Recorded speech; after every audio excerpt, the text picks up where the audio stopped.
Hello there, friends. Welcome to Adventures in Food with Howard. Now, if you are going to make homemade enchiladas, you must make your own enchilada sauce. Enchilada sauce is no more difficult to make than making homemade brown gravy. Let me show you how it's done.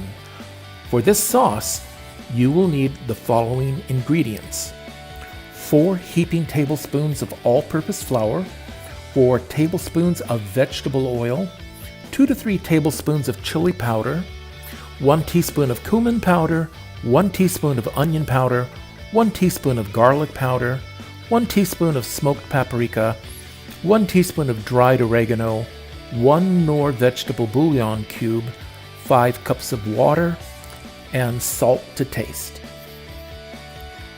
In a large heavy-bottomed pot or a large frying pan, whisk together the flour and the oil and continue to stir over medium heat for at least a couple of minutes.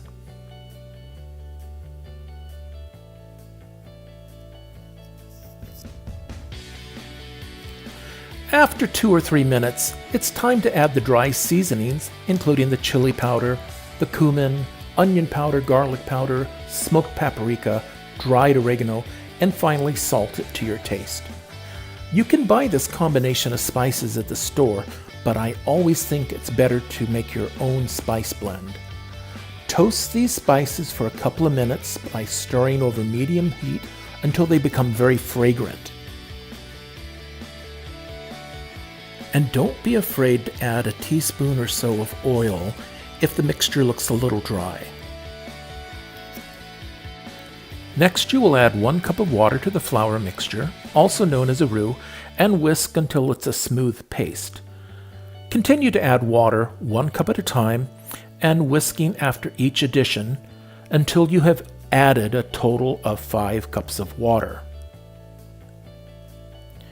Bring this gravy to a boil and then reduce the heat and simmer it on low for 10 minutes. If you want a stronger flavor in your enchilada sauce, you can use chicken stock in place of the water and vegetable bouillon. Now is the time to taste your sauce and correct the seasoning. You might need to add more salt, you might need to add more chili powder, cumin, or whatever you think might be lacking. The sauce may seem a bit thin now while it's hot, but as it cools, it will thicken. So make sure that it's not too thick when it's hot, otherwise you'll have wallpaper paste when it cools. Let the sauce simmer for a couple more minutes and then it'll be ready for your enchiladas. You're now ready to make homemade enchiladas. If you've enjoyed this video, please give it a thumbs up and subscribe to my channel. I always enjoy hearing from you, so please leave a comment below. Thank you for joining me, and I hope to see you next time on Adventures in Food with Howard. Bye for now.